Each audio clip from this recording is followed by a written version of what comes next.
Durablement Vôtre, l'entretien quotidien avec des femmes et des hommes de Lorraine et d'ailleurs, engagés dans une démarche de développement durable dans la sphère écologique, économique ou sociale. Lorsque parfois leur action se situe à l'intersection des trois sphères, elle ou il nous ouvre alors la voie d'un autre monde possible, vivant, viable et vivable. Durablement Vôtre, en partenariat avec les radios associatives de Lorraine. Aujourd'hui, nous évoquerons le bruit des cailloux, des arbres et de l'eau, où vous découvrirez que, pollués par le bruit des machines, nous avons cessé d'écouter le chant de la nature. Dans les Vosges, à Gérardmer, Sens à son nature nous invite à éveiller nos sens à travers les sons de la nature. Éric Mutschler, Durablement Vôtre.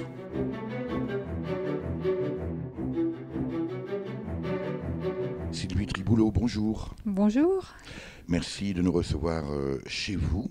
On ira tout à l'heure avec vous à l'extérieur. On verra que cette dimension extérieure est très importante pour vous.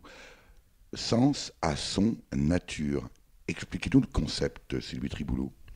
Alors, sens à son nature, c'est pas compliqué, c'est pour avoir des sensations dans la nature qui sont basées plutôt sur le sonore. Donc l'idée, c'était de mettre tout le monde dehors et de les rendre vraiment attentifs à ce qui se passe dans leurs oreilles autour d'eux. Parce que vous avez le sentiment qu'aujourd'hui, nos concitoyens ont les oreilles bouchées, ne sont plus sensibles à leur bruit extérieur et puis au bruit de la nature peut-être en particulier, Sylvie Triboulot. Oui, non seulement ils sont plus vraiment attentifs à ce qui se passe autour d'eux, donc quand un oiseau chante, j'ai remarqué surtout avec des enfants, ils ne savent pas si c'est à droite, si c'est à gauche, s'il y en a un, s'il y en a plusieurs. Après, les bruits du dehors, ça fait peur. Déjà, le dehors, ça fait peur. Donc voilà, pas mal de stress quand on remet les gens dans la nature, donc c'est important. Alors, on verra avec vous tout au long de cette émission. Vous êtes accompagnatrice en montagne, diplômée d'État. Vous êtes monitrice de ski nordique indépendante. On verra ce que ça veut dire. Est-ce que vous qualifiez également, Sylvie Triboulot, d'éducatrice à l'environnement ? Ben oui, je crois que la première qualité des accompagnateurs en montagne et des éducateurs sportifs dans la nature, c'est d'être branché sur l'éducation à l'environnement. C'est notre première mission. Alors, on va commencer peut-être par le début. L'activité dominante, on a déjà compris que vous en avez beaucoup. Et il y a peut-être une activité saisonnière aussi. Quelle est l'activité aujourd'hui dominante, Sylvie Triboulot ? Honnêtement, je ne sais pas s'il y a une activité dominante. J'ai 2 activités. Je suis accompagnatrice en montagne l'été, donc en fait, je suis spécialisée dans tout ce qui est musique dans la nature. C'est ce qui domine en été. Alors, quand on dit musique dans la nature, on ne sort pas avec son accordéon, son harmonica. On verra un peu plus loin que c'est vraiment faire de la musique avec ce qu'on trouve dans la nature, c'est ça ? Oui, c'est partir du concept, enfin j'expliquerai après, mais que tout ce qui est autour de nous dans la nature sert à fabriquer des instruments de musique. Et musicalement est un potentiel de musique. Voilà. Donc ça, c'est la partie dominante en été. Et en hiver, comme je suis monitrice de ski de fond, j'ai tout le ski de fond, enfin les cours de ski de fond et la raquette, les sorties en raquette. Et une activité qui marchait bien toute l'année, c'est le biathlon. Sportive accomplie ? Oui. Est-ce que vous faites alors évidemment, on ne va pas forcément faire du ski de fond en été, mais est-ce qu'en hiver, on fait de la musique aussi à l'extérieur, même quand on fait du ski de fond ? Eh bien, pas vraiment. Bon, à part le crissement des skis sur la neige. Non, la neige étouffe tous les sons et tous les bruits. Et j'ai cherché un petit peu à faire de la musique dehors comme ça en hiver, mais non, il y a très peu d'oiseaux qui chantent. Y a pas, c'est silencieux quand il y a la neige. C'est ça que j'aime bien. Mais le silence fait partie de la musique. C'est ça. J'allais dire un peu comme chez Mozart, quoi. Le silence, c'est déjà de la musique. Alors, on va peut-être revenir à l'été. On n'en a pas beaucoup eu cette année. Qui sont les gens qui font appel à vos services ? Le terme n'est pas très beau, le mot n'est pas très beau, mais qui font appel à vos services, Sylvie Triboulot ? Alors, sur le printemps, je travaille essentiellement avec des scolaires. Voilà, donc je suis ancienne enseignante et j'avais très très peur de ne plus travailler avec les enfants. Et je crois que cette année, sur le printemps, j'ai dû avoir 1500 élèves. Donc voilà, j'ai tous les âges, tous les niveaux et ça, c'est super. Ensuite, juillet, août. Alors juillet, surtout, j'ai les centres de loisirs qui font appel à moi. Donc toujours des groupes, pas mal. Et moi, j'essaye de toucher le tout public, donc beaucoup de familles. Alors c'est rigolo parce que la musique, c'est le prétexte pour dire les enfants, ils veulent faire de la musique et en fait, souvent les adultes sont plus intéressés. Et là, dernièrement, la semaine dernière, j'ai eu un nouveau public que je connaissais peu, mais un vrai régal. Ce sont les personnes, on va dire les aînés, voilà, qui sont les retraités, les jeunes retraités. Quelle différence d'approche entre des scolaires, des familles et précisément les jeunes ou nouveaux retraités? Les scolaires, il faut que ce soit hyper ludique. Il faut qu'on touche, il faut qu'on manipule, il faut, il faut créer. Voilà. Les adultes, il y a beaucoup, beaucoup de questions. Voilà. Pourquoi De quel genre, de quelle nature? Pourquoi un bois sonne et enfin déjà en quoi, qu'est-ce que j'ai utilisé comme matériau et pourquoi ça marche pas et comment j'ai eu cette idée et d'où ça vient.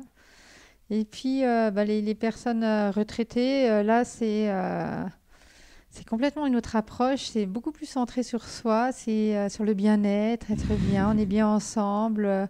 Ils sont d'une gentillesse, ils sont super. Alors, depuis chez vous, on ne voit pas tout à fait le lac, peut-être en se tordant un petit peu. Non, il est caché derrière les arbres. On est donc à Gérardmer, dans un écrin de verdure. J'imagine, bien sûr, Sylvie Triboulot, que vous utilisez, j'allais dire exploiter, mais on va vraiment éviter ce genre de mots, que vous utilisez tout cet environnement magique autour de Gérardmer ici. Oui. En fait, ici, c'est très, très varié. Donc, il y a tout le milieu forestier, il y a tout, il y a les lacs, il y a des randonnées sur les crêtes où on est presque comme dans les Alpes. J'ai la musique dans la nature, mais je propose aussi des randonnées toutes simples. Cet été, j'ai proposé des balades primitives. Alors, Mon Dieu, expliquez-nous. Une balade primitive, c'est simplement repartir à la base. En fait, je me suis dit, mais il faut remettre les gens dans la nature, donc on va faire ça simplement. Donc, se dire que si on était à l'âge préhistorique et qu'on était lâché dans la forêt, il faudrait se nourrir. Donc, pour se nourrir, être capable de reconnaître quelques plantes, des traces d'animaux si on devait chasser. Donc, voilà, on travaille sur les plantes, les traces d'animaux. Il faut s'abriter. Donc, c'est Into the Wild in Gérardmer. Ouais. Il faut donc se construire une cabane. Donc, on fait des petits jeux par défi de construire des cabanes. Et alors là, les adultes, ils sont hyper joueurs. Et puis, allumer un feu, parce que si on veut cuisiner ou se réchauffer... Alors, comment est-ce qu'on allume un feu quand on n'a évidemment pas de briquet et pas d'allumette? Alors, moi, je triche un petit peu. J'utilise un fire steel, donc un petit bâton, mais quand même avec le silex. Et ce qui est important, c'est pas la flamme, j'ai envie de dire. Parce que C'est l'étincelle. C'est l'étincelle, exactement. Et il y a 2 ans, j'ai fait la traversée des Hauts-de-Vosges en ski de randonnée toute seule. Et le soir, j'avais tout ce qu'il fallait, papier, briquet, etc. Et mon feu, il n'a pas pris. Donc, c'est un petit peu ce que j'explique aux personnes. Il faut quand même avoir la matière première pour allumer un feu. Et c'est ça qu'on recherche dans la forêt. Sylvie Triboulot, on peut être surpris néanmoins qu'on ait besoin aujourd'hui, en 2007, d'avoir des passeurs de nature, d'avoir des gens comme vous qui nous éduquent, voire peut-être nous rééduquent à la nature. Ça veut dire qu'aujourd'hui, on a un tel espace, une telle distance entre nous et notre environnement, qu'on a besoin de passeurs de nature. Oui, ça m'interpelle beaucoup. Ça. J'en ai rediscuté avec Louis Espinassous l'année dernière au Festival de Montier-en-Der, parce que je pense que les enfants, ils sont à jour pour ça. Ils connaissent la nature. Les enfants, on les emmène par l'école, par plein de moyens, peut-être même encore plus les citadins qui sont emmenés en classe verte. Par contre, les jeunes adultes, ils ne connaissent plus grand-chose de la nature, quoi. Et il y a des questions assez... Ça veut dire que c'est une question de génération? Moi, je pense qu'il y a une question de génération, oui. Je pense que les 20-40 ans, ils ont vraiment décroché avec la nature. Et c'est les personnes les plus difficiles à toucher aujourd'hui. C'est quoi? C'est le jeu, c'est les PlayStation et compagnie qui nous ont comme ça écarté de la nature? Moi, je pense que c'est les emplois du temps qui dépassent des journées qui sont trop courtes. Peut-être, après tous les jeux électroniques, etc., la télé, l'ordinateur, tout, quoi. Après, c'est sûr qu'il ne faut pas vivre en dehors de son temps, mais c'est tellement important d'éduquer dans la nature. Enfin, moi, je ne conçois pas ça autrement. D'être dehors. Voilà. Vous disiez tout à l'heure, vous avez été institutrice, on dit professeur des écoles, pendant 20 ans. C'est une réflexion et une pratique que vous aviez déjà à ce moment-là? Oui, je faisais classe une fois par semaine dehors. Donc ça m'a marqué, enfin surtout la fin de ma carrière. Je travaillais beaucoup avec des maternelles et toute l'année, quelle que soit la météo, on sortait un après-midi dehors. Voilà. Donc C'est j'apprenais. une vraie pédagogie Oui, du grec pédos, le pied, instruire dehors. mais c'est hyper important. Mm. Plutôt que d'apprendre la phonologie, donc tous les sons sur des dessins, sur des cartes, nous on allait dehors dans la forêt, on cherchait le son A, et ben, arbre, nuage, enfin, ça manquait pas du tout autour de nous, quoi. Et ça fonctionnait. Ça fonctionnait très très bien. Et puis tout ce qui était motricité, plutôt que de tourner autour des cerceaux dans la salle de jeu ou de monter sur des cubes en plastique, et ben, on allait grimper dans les talus, tourner autour des flaques d'eau. Et comment votre inspecteur d'éducation nationale réagissait-il? mon inspecteur ne disait trop rien, même plutôt plutôt appréciait plutôt ma pratique. Par contre, mes collègues et directeurs étaient moins bienveillants, je vais dire. Les parents étaient très contents. Et ce qui m'a posé le plus de problèmes, et c'est pour ça que j'ai un petit peu arrêté à la fin, la dernière année, on m'a interdit mes sorties. Voilà, Pour quelle raison? ma directrice, Joker. Sécurité avant tout. Oui, sécurité. Aujourd'hui, on est dans un monde de sécurité. Pourtant, c'est extrêmement important. Enfin, moi, je travaille avec les enfants en disant, bah, déjà, on fait le tour de notre quartier. Voilà, les personnes qui habitent en ville nous disent, oh, moi, j'ai pas de nature. Mais rien que de faire le tour du quartier, de savoir que Léo, il habite à côté de la boulangerie et que Paul, il habite à côté de Léo. Et puis que Léa, elle est pas très loin de l'école. Et au lieu de venir en voiture, elle pourrait venir à pied parce qu'on a mis 2 minutes pour venir jusqu'à sa maison. Voilà, c'est des choses, c'est un b.a.-ba que les enfants ils connaissent même plus parce que de toute façon ils sont mis dans une voiture et emmenés à l'école en voiture. Et après, on s'étonne. Sylvie Triboulot, vous avez également créé un sentier musical. Oui. Alors, donc quand j'étais enseignante, j'étais chargée de faire la musique dans toutes les classes. Je vais vous interrompre. Oui, on va. Peut-être que le plus simple, c'est qu'on aille le voir.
Nous sommes toujours chez Sylvie Triboulot dans les Vosges, à Gérardmer très exactement. Sylvie Triboulot, parmi vos nombreuses activités, on vient de l'entendre, vous préparez aussi votre premier spectacle. Oui, alors j'ai été sollicitée par une association, les Semeurs d'Art, qui sont plus côté... On connaît bien durablement vôtre. bah voilà. Et demain, on fait un spectacle à Terreville, sur l'étang de Terreville, sur une ode à l'eau. Ça, c'est près de Thionville. Oui, c'est juste à côté de Thionville. Et l'idée, moi, c'est de mettre des instruments de musique, alors instruments entre guillemets, hein, des objets sonores qui me fonctionnent avec de l'eau. Avec moi, il y aura Myriam qui est percussionniste et qui va jouer avec moi. Robin Mazot est conteur, va conter l'histoire de l'étang. Et il y aura un danseur qui va sur l'eau, qui va danser sur nos productions. Spectacle public, j'imagine. Oui, public, oui. Oui, et donc, comme ce spectacle, c'est mon premier, je suis en train de préparer tous mes instruments. Donc, j'ai plein de choses, des flûtes aquatiques. Alors, j'imagine que ce sont les objets qu'on a vus dans votre jardin en arrivant. Oui. Eh bien, peut-être que le plus simple, c'est d'aller les voir. Oui, si vous voulez, je vous emmène.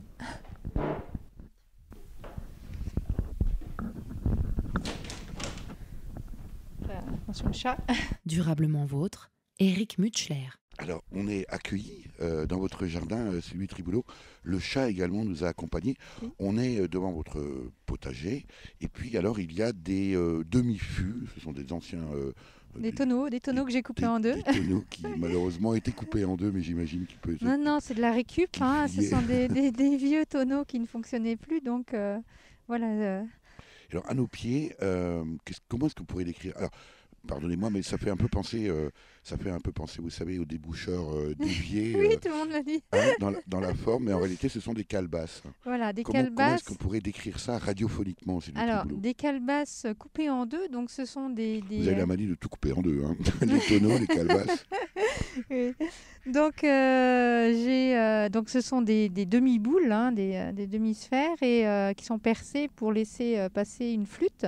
Et alors, les demi-tonneaux sont remplis d'eau, Oui. parce qu'on va voir qu'on va surtout entendre que tout ça fait de la musique. En fait, le principe des flûtes aquatiques, c'est que j'ai une flûte. Si je souffle dedans, je vais vous le faire. Flûte, c'est un peu comme une... Alors, j'ai pris de la canne de Provence et j'ai taillé un sifflet dedans, tout simplement. J'ai même pas fait de petits trous pour faire des notes différentes, puisque chaque flûte aquatique aura un son différent. Donc, un petit sifflet. Si je souffle, je peux le faire dans le micro, voilà. Donc, je vais vous faire un petit son de flûte avec ma bouche.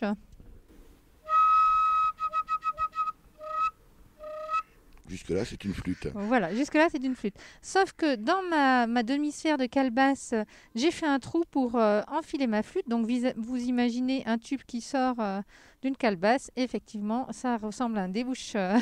Alors là, vous êtes en train de l'approcher Voilà. de l'eau qui est dans le demi-tonneau. Et c'est donc la pression de l'eau qui va remplacer le souffle. Voilà, en fait, je vais appuyer ma calebasse sur la surface de l'eau et l'air va être poussé dans le petit trou de la flûte. Et ça donne ceci.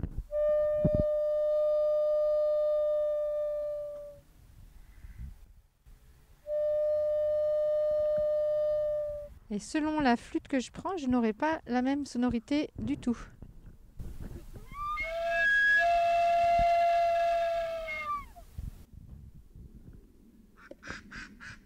J'ai mes canards qui me répondent, ils adorent ça. Hein.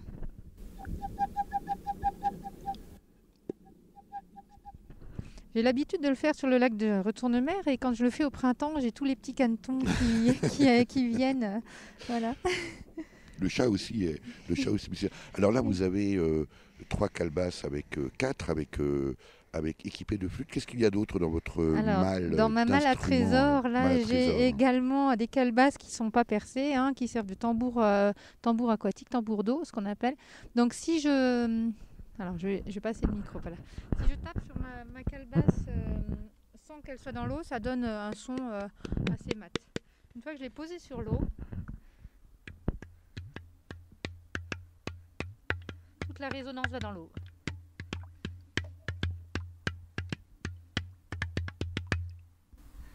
Alors, ça marche aussi super bien avec les coquillages, les coquilles Saint-Jacques. Celles-là ne viennent pas de Gérardmer. Hein. Celles-là ne viennent pas de Gérardmer, mais vous allez voir. Donc si je les tape en dehors de l'eau et sur l'eau,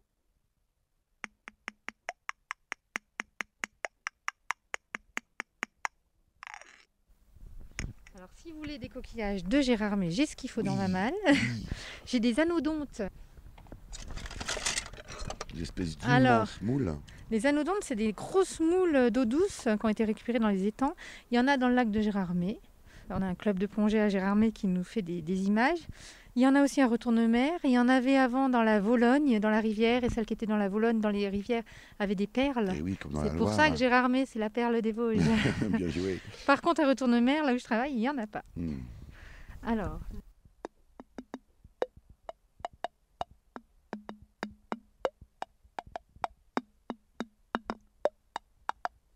Le premier spectacle promet de belles surprises, Sylvie Triboulot. Oui, il y aura, j'espère, des belles histoires, plein de monde. Alors, j'ai envie de dire, qu'est-ce que ça vous suggère à vous? Et puis surtout, qu'est-ce que vous recherchez à travers, on pourrait presque dire, cette expérience musicale singulière, Sylvie Triboulot? Déjà, c'est un immense plaisir personnel parce que c'est une recherche permanente. Et maintenant, je ne regarde plus la nature de la même façon qu'avant. Je me dis à chaque fois, je pourrais l'utiliser pour fabriquer quelque chose. Alors, ce que vous dites, vous parliez tout à l'heure des oiseaux que les enfants ne reconnaissent plus. En réalité, ça me fait penser à ces ornithologues, ces spécialistes des oiseaux, qui sont capables de déterminer rien qu'au chant l'espèce, quelquefois même le sexe de l'oiseau. Et on s'aperçoit que lorsqu'on connaît les oiseaux, par exemple, on a une représentation de son environnement qui est totalement différente. On a un univers sonore qui est infiniment plus riche. Ça m'évoque également l'univers olfactif des animaux, des chiens en particulier. On sait qu'ils sont capables ils ont une sensibilité, on dit 500 000 fois plus importante que l'humain, et que donc, lorsque le facteur arrive avec son pantalon plein d'odeurs, évidemment, le chien reçoit tout autre message que nous. C'est un peu ça l'idée. Oui, moi ce que j'explique souvent aux personnes quand je les emmène dans la nature, je leur dis tant pis si vous ne savez pas me dire le nom de l'oiseau. Ce qui est important, c'est de savoir déjà différencier. Déjà savoir est-ce qu'il y a un oiseau, plusieurs oiseaux. Après, est-ce qu'ils ont tous le même chant? Est-ce qu'on pourrait répéter par des onomatopées le chant? Est-ce que ça va être un chant qui monte, un chant qui descend? Est-ce que c'est toujours la même note? Voilà. Et rien que ça, c'est hyper important. Après, ça permet... Les Français le français ne nous simplifie pas la tâche. Je pense par exemple au Puyo Véloce. Oui, et oui, et que les Allemands appellent Zip-Zalp, parce qu'il fait Zip-Zalp. C'est quand même beaucoup plus sympa. C'est quand même plus simple. Oui. Alors tout ça, ce sont vos instruments qui sont Oui, qui sont une prêts. une partie seulement. Qu'est-ce qu'il y aura d'autre qu'on ne verra pas? Je vous emmène alors, si vous voulez. Alors, vous avez éveillé mes sens sonores, Sylvie Triboulot, et tiens, justement, on va essayer de capter un son, et on va laisser deviner nos éditrices et nos auditeurs la nature de ce son.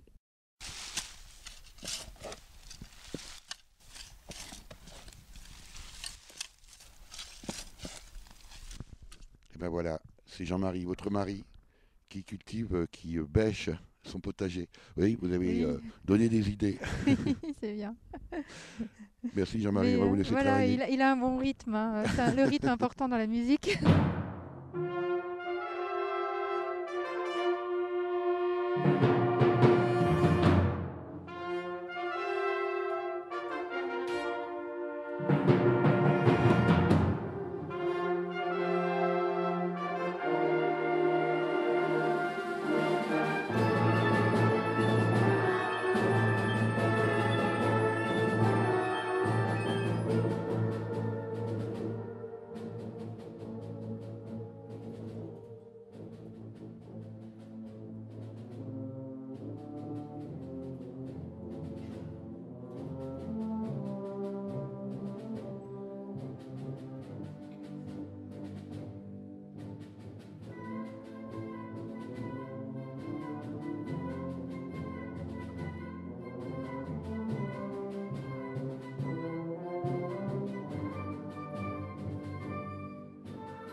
Durablement vôtre, Éric Mutschler. Alors, attention, la tête. Alors, effectivement, tout est prêt. C'est une remorque qui, j'imagine, va accueillir tous vos instruments. Oui. On va essayer d'être tout aussi radiophoniquement pédagogique. J'avais pas vu le deuxième tonneau. Alors, décrivez-nous ce qu'on voit là, Sylvie Triboulot. Alors, je suis toujours dans les tonneaux. Je suis dans ma période tonneau. Donc, j'ai récupéré 2 gros tonneaux. Alors là, cette fois-ci, ils sont très gros. Et l'idée, c'était de faire des moulins. Donc, le premier... Des moulins. Voilà, le premier, j'ai fait un moulin, une hélice en bois, tout simplement. Là, il n'est pas rempli, mais demain, il sera rempli d'eau avec des coquilles d'escargot et les enfants vont pouvoir tourner la manivelle et faire une soupe à l'escargot. Et l'autre tonneau avec une caisse ouais. en osier. Le deuxième tonneau, je faisais un peu de vannerie et voilà, ça me manque un peu, j'ai plus trop le temps d'en faire, mais là, je me suis vraiment amusée. J'ai fait un cube en vannerie. Et ce cube, je l'ai percé d'un angle à un autre angle pour faire passer l'axe. Et j'ai mis des cailloux à l'intérieur et ça va faire le bruit de la mer.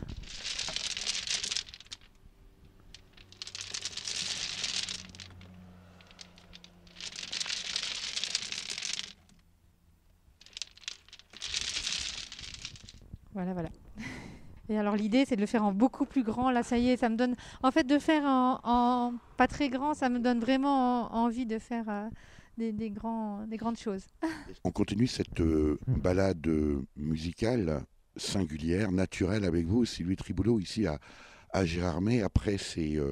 comment vous les appelez ça porte un nom, vos instruments. Ça, c'est une fabrique à mer. Eh bien, je cherche le nom. J'ai jusque demain pour le trouver. Voilà, c'était un cube aquatique et finalement, comme ça ressemble à la mer, je me dis qu'il faut qu'il y ait le mot mer dedans. Surtout qu'on est à Gérardmer, alors évidemment, souvent les gens confondent avec Gérardmer quand on n'est pas du coin. Là, j'ai un tas de bois, c'est du mélèze que j'ai ramené des Hautes-Alpes. Parce que moi, c'est du tripolo, évidemment, quand on voit ça comme ça, on se dit effectivement, un tas de bois, c'est quelques tiges, quelques branches, mais je suis sûr que vous devez nous raconter une histoire invraisemblable sur ce que vous allez en faire. Alors, en fait, je suis allée en vacances dans ma famille, puisque je suis de là-bas. Et, là-bas, c'est où de Briançon, dans les Hautes-Alpes.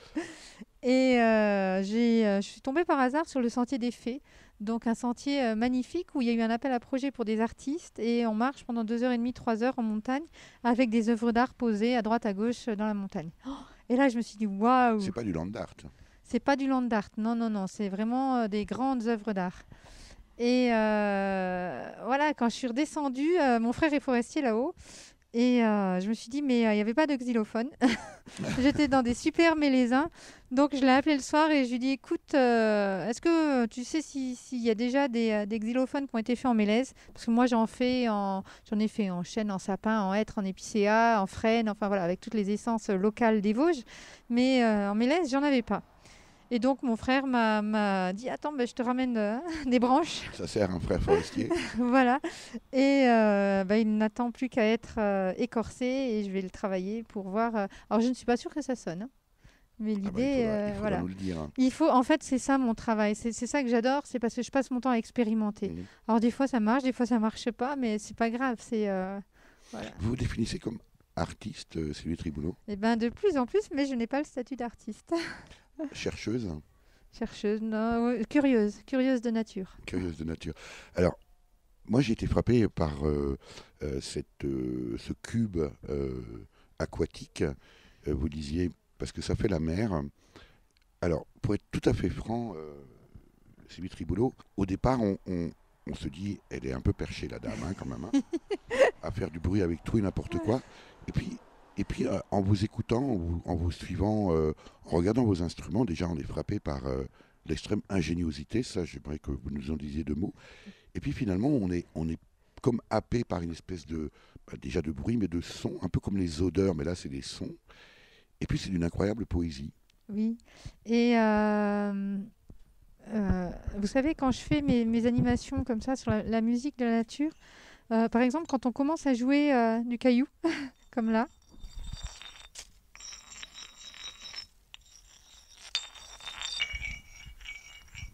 en fait, petit à petit, ça calme, ça pose le groupe. Mm. Et tout le monde est à l'écoute, et être à l'écoute, eh ben, ça fait du bien d'être à l'écoute. Et du coup, ça rend curieux. Pourquoi? Mais ils viennent. Comment ils s'appellent ces cailloux là? D'où est-ce qu'ils viennent? Et par exemple, quand je fais la musique de la pierre, moi je leur dis on fait le tour de France. Là, c'est, par exemple, ce que je viens de vous faire entendre, là, c'est de la phonolite, ça vient du Massif central. Voilà, j'ai de la pierre bleue de Belgique, il y a bien sûr le grès, le granit des Vosges, il y a du schiste des Alpes, il y a du calcaire, parce que voilà, quand je fais des interventions autour de Nancy, Metz, il faut aussi montrer ce qu'on a sous les pieds. Et mon objectif, c'est d'expliquer la nature par l'entrée artistique, j'ai envie de dire. Mm. Le fait de jouer du Sensoriel caillou, aussi, sensoriel beaucoup. Le fait de jouer du caillou comme ça, d'un coup, on fait de la... J'adore l'expression. Tu fais quoi comme instrument? Moi, je joue du caillou. Oui, voilà, on chante des chansons, on s'accompagne et ça oblige à se questionner. Mais chez moi, j'ai quoi comme caillou, au fait? Voilà. Et voilà, là, quand les gens se posent la question, j'ai gagné. On se posera la question en rentrant à la maison aussi, parce que les cailloux, on en a. D'où vous viennent ces idées, Sylvie Triboulot? Parce qu'on a bien vu que c'est extrêmement ingénieux. On se dit, c'est pas possible, la dame, elle peut pas inventer tout ça toute seule. Hein. Bah si, les moulins, si.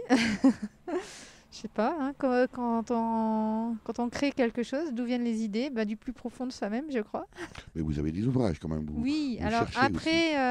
après pour les flûtes aquatiques, des choses comme ça. Alors, l'idée, c'est déjà que moi, quand j'étais petite, j'en ai fait à l'école. Quand on avait le bibliobus qui passait à l'école, mais on avait aussi le musibus. Et le musibus, c'était un monsieur fantastique. D'ailleurs, je lui ai demandé si je pouvais encore le citer. Aujourd'hui, il est encore là. Il était directeur du conservatoire de Gap, passé un temps, je crois, ou professeur de cornemuse en tout cas. Et voilà, je l'ai recontacté par le biais de mes parents en lui disant ben voilà ce que je fais aujourd'hui et c'est peut-être grâce à vous. Donc voilà, à l'école, moi dans la cour de récréation, on frottait les noyaux d'abricots par terre pour en faire des sifflets. On allait tailler du frêne pour faire aussi des petits sifflets. On allait vite voir les chevaux pour récupérer du crin de cheval pour mettre dans les pots de yaourt. Et voilà, donc je me dis que ça c'est un gros passé. Le crin de cheval qui sert toujours encore aux archers des violons. Eh ben oui. Et puis ensuite, il y a 18 ans, je suis tombée en vacances sur le sentier de Cavan, en Bretagne. Mhm. Et alors là, coup de foudre, complet. La révélation. La révélation. Je me suis dit, mais c'est ça, enfin voilà, moi j'adore ça et je veux faire la même chose. Après, c'est un sentier qui est fermé, qui accueille du public. Donc ce sentier fixe, je l'ai plus ou moins fait autour du lac de Retournemer. En fait, je voulais créer un centre d'éducation à l'environnement sonore. Et Voilà une belle idée. voilà, mais sauf que c'est très très compliqué. On voulait créer une société coopérative avec des copains, ça s'est pas fait parce qu'il fallait prouver que c'était rentable. Mais avant de commencer, je pouvais pas prouver que ce soit rentable. Et la ville de Gérardmer ne pourrait pas vous aider? Non, non, j'ai pas demandé en fait. Et donc je me suis dit bah ok, il faut que je prouve que ça marche. Donc je pars toute seule, j'y vais, je fonce. Et j'ai fait mon petit sentier à Retournemer, donc j'installe à chaque fois mes instruments, je range Alors ce après. sentier-là, Sylvie Triboulot, c'est le sentier musical. C'est ce que j'appelle le sentier musical. Mhm.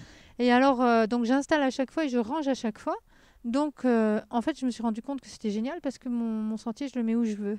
Donc, je l'ai déjà C'est un fait. sentier musical mobile. Voilà, je l'ai Donc déjà voilà, fait. voilà le musibus. Mais Finalement. c'est dans ma tête. Hein. J'ai vraiment envie d'avoir un musibus et de pouvoir aller faire la musique à droite, à gauche. Qu'est-ce qui vous manque pour aujourd'hui concrétiser précisément ce projet? Il y a peut-être des auditrices et des auditeurs qui ont envie de vous aider. Eh ben oui, bah, ça va être financier bien sûr, hein, acquérir un bus. Donc oui, aujourd'hui, je suis en train de me dire, je ne me suis jamais fait aider jusque maintenant. Hein, je me suis toujours débrouillée. Et là, je crois qu'il va falloir que je me fasse aider, conseiller pour aller un petit peu plus loin dans ma démarche. Votre territoire d'intervention, c'est Gérardmer, ça on l'a bien compris, mais c'est aussi, j'imagine, la Lorraine, l'Alsace, Champagne-Ardenne, partout en France. Alors pour l'instant, tout ce qui est région Grand Est, hein, c'est déjà bien. J'ai fait pas mal d'interventions à l'étang de la Chaussée, au festival sur la route des oiseaux. Qui d'ailleurs ça m'a donné un envol. Voilà. Donc c'est peut-être pour ça que je fais un spectacle aussi. J'ai fait des belles rencontres. En fait, on me dit souvent waouh, t'as l'air épanouie, mais parce que tous les jours je fais des rencontres. Donc c'est formidable. Je comprends ce que vous dites parce que nous aussi on fait des rencontres formidables tous les jours parce qu'on rencontre tous les jours des gens formidables. Sylvie Triboulot, ça on a bien compris que c'est votre activité principale, mais vous avez également une activité, vous le disiez tout à l'heure, hivernale, qui est en contraste complet avec tout ce qu'on vient d'entendre jusqu'à présent. Oui, alors contraste pas vraiment. Là, j'ai présenté mon côté pile, maintenant je vous montre mon côté face. En fait, c'est tout ce qui est sport de nature. Donc, je suis monitrice de ski de fond. Et alors, indépendante. Pourquoi indépendante? C'est parce que j'ai quitté l'école de ski. Parce qu'en fait, comme j'ai mon côté d'éducation à l'environnement, je conçois le ski de fond comme un moyen de déplacement dans la nature. Et donc, l'envie d'aller faire des balades en ski, de prendre le temps, de suivre, chercher des traces d'animaux, de faire, être sur le sensoriel et le ressenti. Voilà. Donc, c'est pour ça que je suis partie un petit peu toute seule. Donc, je suis la seule sur le massif. Et c'était mon premier hiver en tant qu'indépendante l'année dernière. Ça a plutôt bien marché, donc ça va. Donc on fait appel à vous parce qu'on sait qu'avec vous, on ne va pas juste poser un pied devant l'autre. Oui, en gros, c'est ça. On va parler, puisque vous parliez un peu de finances, et bien sûr, c'est aussi pas le nerf de la guerre, ça peut être le nerf de la paix, après tout, le nerf de la découverte. On fait appel à vos services, alors aussi bien en tant que monitrice de ski de fond, mais aussi en tant que musicienne nature. Combien ça coûte de faire appel à Sylvie Triboulot? Alors ça dépend, hein. J'ai une grille de tarifs, donc j'ai essayé en hiver de m'aligner sur les tarifs de l'école de ski pour pas faire de mauvaise concurrence. Donc en gros c'est une trentaine d'euros pour un cours, hein. Ça va dépendre de la durée, ça va dépendre le nombre de personnes. Ça partait de 15 euros pour les enfants en gros. Et l'été, une balade sur le sentier musical, c'est 18 euros par adulte, 10 euros par enfant, et c'est 50 euros pour une famille de 2 adultes, 2 enfants. Et on y passe combien de temps? Ouf. Ça dépend des passions en fait. Ça peut durer jusqu'à 3 heures. Si les gens jouent beaucoup et ont plein de questions, ça dure longtemps. S'ils sont moins intéressés, ça dure 2 heures, de 2 à 3 heures.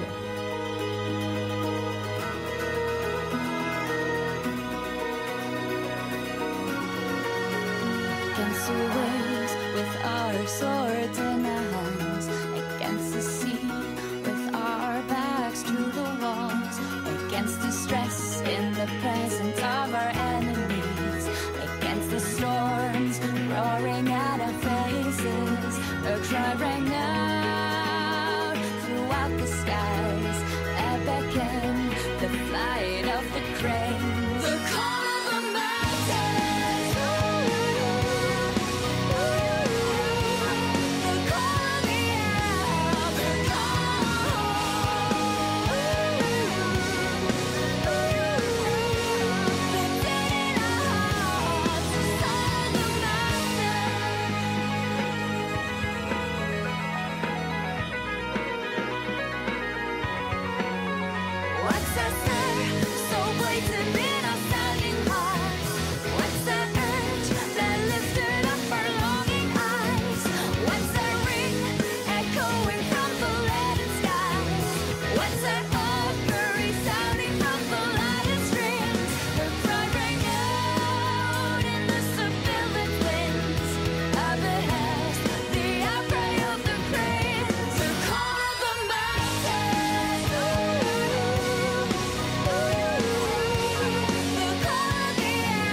Dans votre maison, Sylvie Triboulot, ici à Gérardmer, on a fait pas le tour du jardin, mais presque, en découvrant tous vos instruments extraordinaires.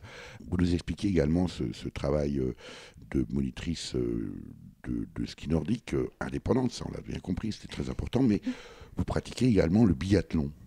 Oui.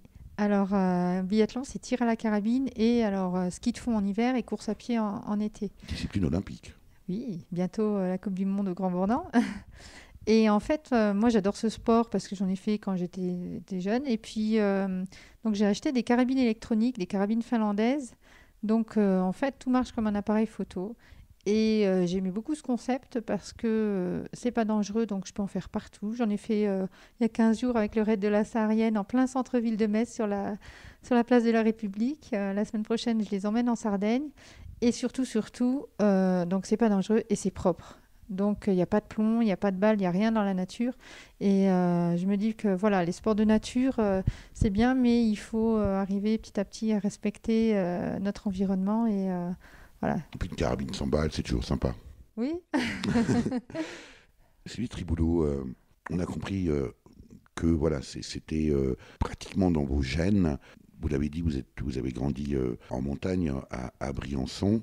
Vous avez également été enseignante pendant 20 ans, mais j'ai cru comprendre que c'était surtout cette rencontre avec Louis Espinassou qui vous a fortement impacté. Dites-nous, rappelez-nous qui est Louis Espinassou. Louis Espinassou, c'est le grand maître de l'éducation à l'environnement en France pour moi. Et j'ai eu la chance avec le Graine Grand Est Le Graine Grand Est, c'est le réseau d'éducation à l'environnement, des associations, des structures d'éducation à l'environnement. Voilà, et ils avaient organisé une semaine avec Louis Espinassou à l'étang de la Chaussée, et j'ai participé à cette semaine et j'ai vécu une immersion en pleine nature en forêt le premier après-midi, et ça m'a bouleversée. Et à côté de ça, j'ai fait une formation de musicothérapeute. Et à partir de ce moment-là, quand je suis retournée à l'école, je ne regardais plus les enfants de la même façon, je ne regardais plus du tout ma pratique de la même façon. J'avais envie de prendre ce que les enfants avaient plutôt que de leur donner ce que moi je savais. Et je me suis dit, allez, il faut faire le pas et je quitte l'éducation nationale. L'enfant n'est pas un vase qu'on remplit, c'est un feu qu'on allume. Oui. Musicothérapie, expliquez-nous, Sylvie Triboulot. Alors, la musicothérapie, c'est utiliser la musique pour soigner, apaiser. Voilà, c'est pour les personnes qui ont des problèmes de communication, et on va utiliser la musique, des objets sonores, donc je suis en plein dedans, pour recréer des liens de communication.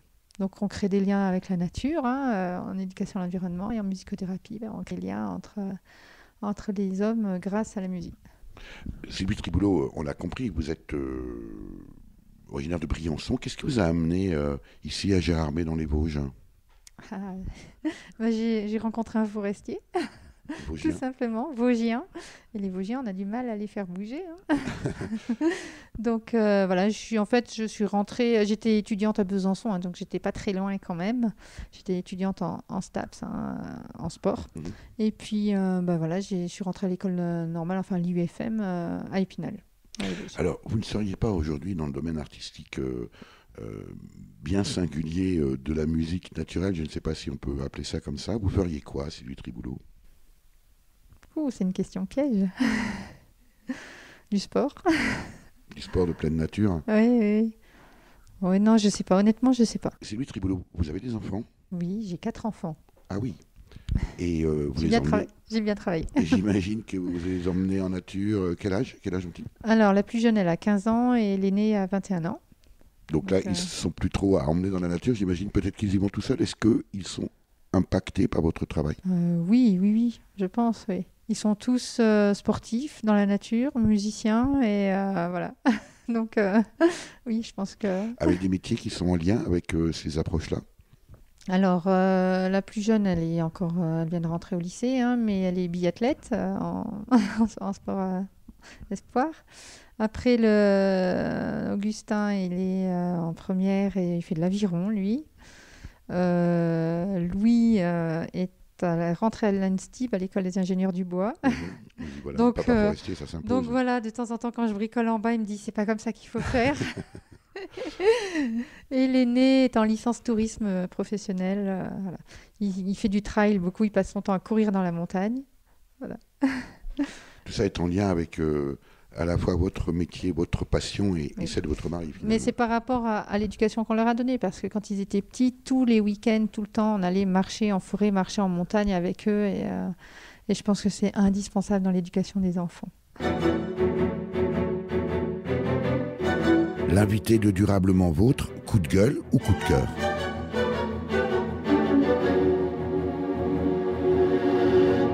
Sylvie Triboulot, plutôt coup de cœur ou plutôt coup de gueule? Moi, je dirais plutôt coup de gueule. J'ai un caractère assez fort et voilà. Aujourd'hui, je me pose la question de la surfréquentation des Hauts-de-Vosges.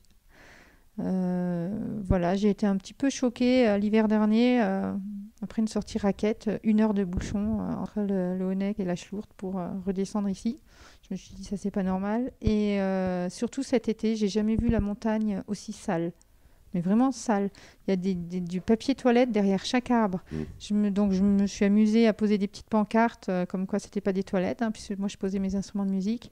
Les gens m'arrachaient mes pancartes et à la place j'avais du papier WC. Et mon coup de gueule un petit peu, c'est après les responsables, les élus. Voilà, moi j'ai eu la chance d'avoir les 2 aînés de mes enfants qui ont étudié en Scandinavie. Donc je suis allée en Norvège et je suis allée en Finlande. Et partout, il y a des toilettes sèches, partout, il y a des cabanes, enfin des structures d'accueil. Sur Gérardmer, on n'a pas une seule salle hors sac, on n'a pas de toilettes sèches. Voilà, donc forcément, les gens font dans la nature. En même temps, ça traduit un réel besoin de nos concitoyens, un besoin de nature. Alors évidemment, ils l'appréhendent de façon un peu comme ils font leurs courses, hein, c'est-à-dire en consommateurs. Mais ça dénote aussi un besoin de nature, non ? Oui, c'est ça, c'est contradictoire parce qu'on dit, voilà, les gens ne vont plus dans la nature, mais on n'a jamais eu autant de monde dans la nature. Moi, j'ai jamais vu autant de randonneurs et ça, je trouve ça assez fantastique. Mais voilà, si on accueille du monde comme ça, accueillons-les correctement. Et c'est, voilà, en même temps, les gens qui escaladent le Mont Blanc, on sait aussi qu'aujourd'hui, il y a des missions de nettoyage parce que le Mont Blanc est truffé de détritus. Et là aussi, c'est paradoxal puisque les gens viennent aussi pour apprécier un paysage et salissent leur propre environnement. C'est paradoxal. C'est quoi ? C'est un manque de conscience de soi et des autres ? Ouais, c'est un manque d'éducation, je pense. Hein. Oui, c'est... Sur les temps, ce que vous dites ici autour de Gérardmer est aussi valable sur des bords de route de tous les chemins où on trouve partout du plastique, des bouteilles vides que les gens balancent par les fenêtres. Oui, ça c'est sur les déchets. Moi, j'avais travaillé pendant longtemps sur les déchets, sur la décharge des Vosges. Hein, je m'en étais occupée. Voilà, il faut qu'on réduise nos déchets. Hein. Les bouteilles en plastique, c'est quand même pas compliqué de prendre une gourde quand on est en montagne. Enfin, il y a plein de petits gestes à faire pour préserver l'environnement. Des projets dans ce sens-là, peut-être d'éducation justement. Pourquoi pas ? Alors, je ne sais pas quelles sont vos relations avec la municipalité de Gérardmer, mais puisque vous êtes en bon terme avec l'Office de tourisme, visiblement, est-ce qu'il n'y a pas là de véritables propositions à faire aujourd'hui ? Je viens de postuler pour le conseil communautaire à la nouvelle communauté commune, voilà, en me disant si je peux amener une petite goutte d'eau dans mon tonneau. Votre demi-tonneau.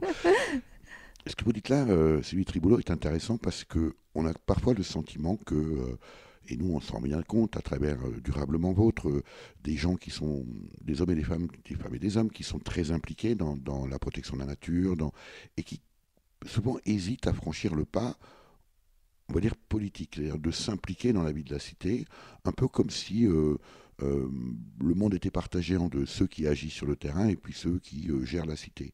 Peut-être que l'environnement, la protection de la nature, le développement durable, d'une certaine façon et de manière générale, gagnerait à ce que les acteurs comme vous s'engagent davantage dans la vie de la cité, non ?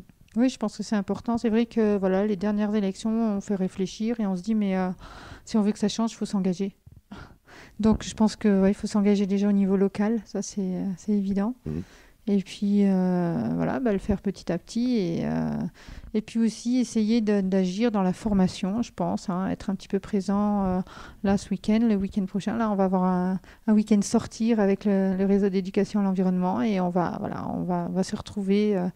Donc à chaque fois, on rencontre des personnes de tout milieu. Enfin moi j'essaye de rencontrer des personnes de tout milieu, même des fois avec les autres moniteurs de ski, avec les autres accompagnateurs en montagne, en parler parce qu'on n'en parle pas suffisamment.